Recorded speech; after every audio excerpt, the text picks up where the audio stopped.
O brasileiro, pelo menos no norte, sente exotismo nenhum em palavras como caçamba, canga, dengue, cafuné, mulambo, caçula, quitute. Ao nosso paladar, aos nossos sentidos, às nossas emoções. Te faço, me deixe, espie. A alma negra fez muitas vezes com as palavras o mesmo que com a comida. Machucou-as, tirou-lhes as espinhas, os ossos, as durezas, só deixando para a boca do menino branco as sílabas mudas.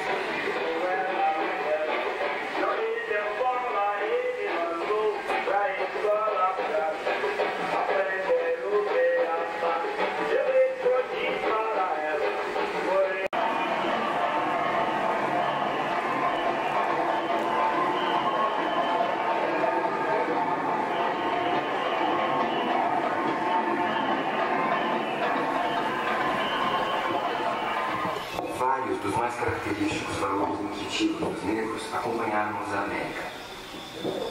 Os vegetais, o azeite de dendê e a pimenta malagueta, o quiabo e a banana, as técnicas para o preparo do peixe e da galinha. Uma vez no Brasil, os negros tornaram-se, em certo sentido, verdadeiros donos da terra. Dominaram a cozinha. Africanos nos seus poemas, assim como usou fortemente o Bruno de Menezes. Bruno de Menezes agitou do século XX. O Batuque foi publicado em 1938. Então vejam só a distância que a gente tem cultural e a necessidade da gente poder buscar cada vez mais a compreensão desses termos e para a gente compreender a nossa cultura que a gente faz parte. Em virtude desse descaso, inclusive com a língua de origem africana, alguns pesquisadores da nossa região, organizados pelo professor Alvin, lá da UFPA, organizaram um dicionário, um léxico, para compreender a obra O Batuque do Bruno de Menezes.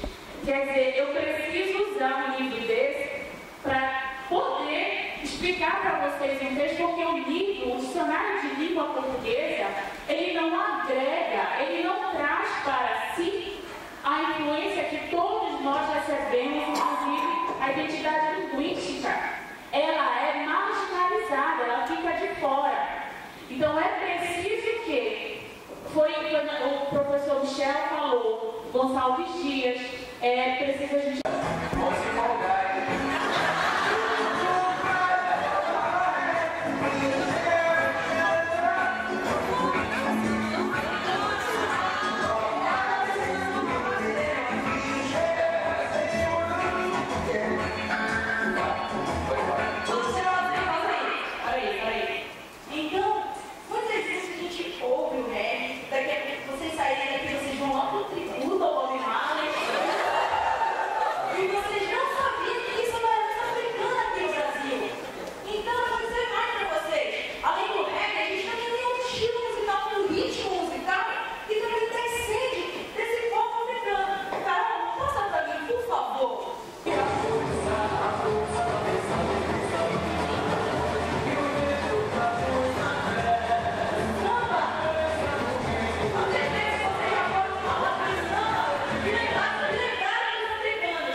Descer o quarto dele, fiquei, quando eu comecei a entender para a gente, né?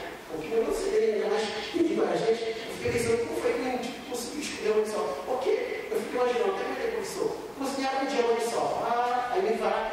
Então tá bom. Aí cozinharam mais não, bora mais um dia. Cozinhou mais um dia, vai no segundo dia, vai quando morre. Eu acho que teve que morrer assim 6 índios para no 7 destruir, porque uma coisa muito, isso é riqueza, que vai se agregando e vai sendo respeitado. Por favor, entendam isso como um processo de descoberta. Dentro da nossa cultura, nós descobrimos vários valores. E cada valor, cada cultura, ela traz para o homem um enriquecimento pessoal muito grande. E aí temos que valorizar a cultura africana como negros, como a maioria aqui, descendente desse povo extremamente lindo, e aprender que o negro, ele faz parte da sociedade, não só como uma lei, mas como um processo de consciência humana. Tá? Obrigado.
Então, os quilombos nas trombetas vivem uma situação muito difícil que merece uma reflexão e que merece ser trazido para cá. Temos também o quilombo lá no Pacoval, no município de Alenquer. Temos quilombos aqui nessa região de Nhangapi, salvo engano, feita comunidades quilombolas. Então nós temos aqui na, pois é, eu ia falar. Aqui na alça viária nós temos ali, eles chamam popularmente de quilombo de Abacatal. Só que assim, a história de Ananindeua, ela começa a partir do Conde Melo, que é exatamente o dono daquelas terras.